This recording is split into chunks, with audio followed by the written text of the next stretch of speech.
scene where Banquo's ghost shows up. All right? A ghost. Remember, they're in the huge banquet hall, and they're celebrating.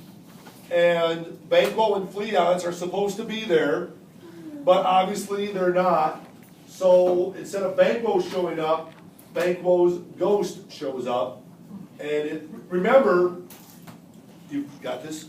Remember that King James the First, who was in charge or was on the throne at this time, loved witchcraft.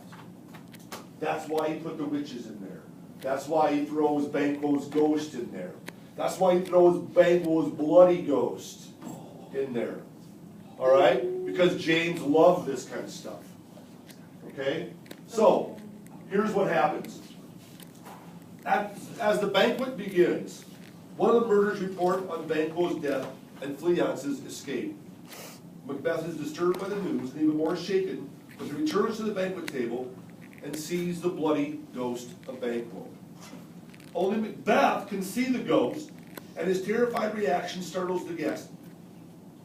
Lady Macbeth explains that her husband's strange behavior is an illness from childhood that will soon pass. Once the ghost disappears, Macbeth calls for a toast to Banquo, whose ghost immediately reappears. Because Macbeth begins to rant and rave, Lady Macbeth dismisses the guest, fearful that her husband will reveal too much.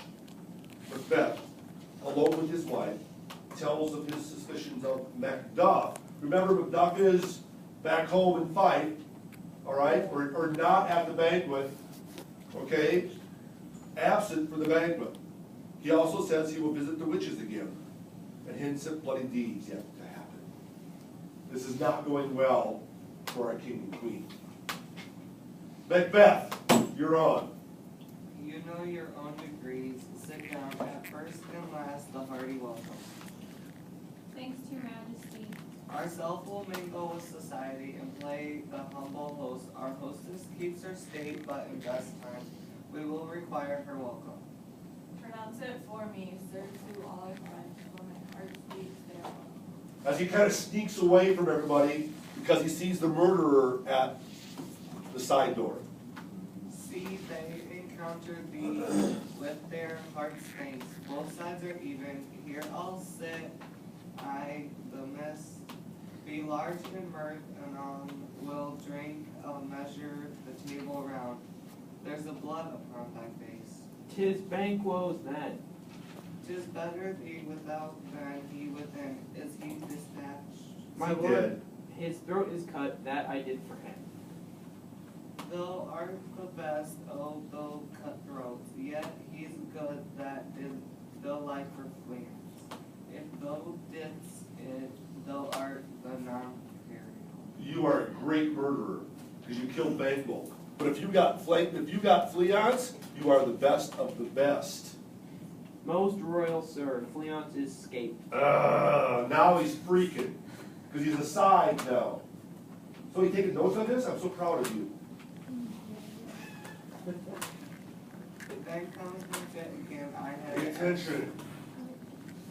I have else been perfect, full as the marble, founded as the rock, as broad and general as the casing air, but now I am cabin, crib, confined, bound in two saucy gowns, and fierce, but Banquo's safe. I, my good lord, safe in a ditch he bides, with 20 trudged gashes on his head, the least a death to nature. Thanks for that. There the grown serpent lies, the worm that's fled hath ventured that in time will venom breed. No teeth for the present, get thee gone. Tomorrow we'll hear ourselves again. So we know that Macbeth is happy that Banquo's dead, but didn't take the news of Fleance escaping very well. And finally he just says, Bert, get out, tells the murderer to get out, and we'll talk again tomorrow. And he goes back into the banquet hall to see all of his guests. All of his people are sitting around there, Ross and Lennox and everyone but Macduff. And obviously Malcolm MacDonald made because they fled. They're all there.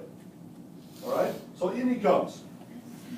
My royal lord, you do not give the cheer, at least a soul that is not while 'tis amazing, 'tis given for all to see, we're best at home. From thence the sauce to meet is ceremony, meeting where bear without it. You have to give a toast. So Macbeth comes in. Sweet remembrancer, now good digestion, wait on appetite, and health on both. May tea please your highness. Sit down here, your highness. Sit down here with us, Macbeth. Here had we now our country's honor roast, were the graced person of our banquet present. But may I rather challenge for unkindness than pity for mischance.